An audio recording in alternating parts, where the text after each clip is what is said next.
Good afternoon, Dr. Quinn.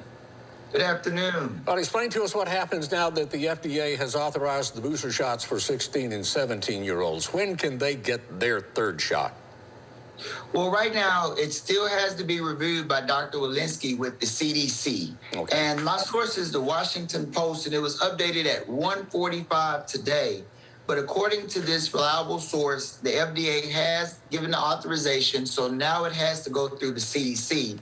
And then once Dr. Walensky, she and her team, they review it, then it will be available for all of the 16 and 17-year-old young adults. The most important thing is this is very, very good because the research is overwhelmingly, this data is showing that this new Omicron variant, it has a lot of resistance to the vaccines that were given before. And plus, the research is also showing that our immunity is waning. It's not as effective 6 months after you receive your vaccinations. So this is very good because we are following the science, and the science is showing getting these boosters, it gives you that boost of your immune system. So if you come into contact with coronavirus, especially this new Omicron variant, you have those antibodies and that immune response so you can fight it off and you have a much better chance. And that's what we need right now. That is good information there, Dr. Quinn. Right now, only 20% of fully vaccinated Mississippians have gotten their booster shot. Now, what can you tell people that are still on the fence about the third shot?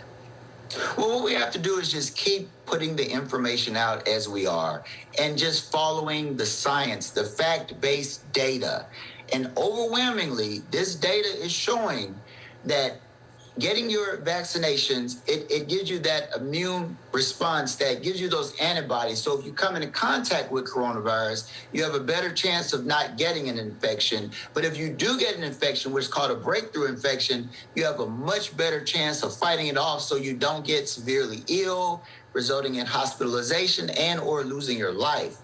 But there's a new variant, this Omicron variant. It has that mutation, and it's much more infectious, meaning easier to catch. So if you've had your vaccinations, you have a better chance, but it's not as effective with this new variant. But the research, the data is showing if you get your booster, now you have that fight again, just like before with some of these earlier variants where you can fight it off. That's why it's so important we get those numbers up. More people getting these boosters so that they can get that extra protection against this new variant, and we can fight harder against this coronavirus pandemic. And especially get that booster before you go visit a whole lot of people at Christmas, I guess. Dr. Quinn, thank you. That's a very important point. I knew I could make one. If I stayed here long enough, I'd say something intelligent.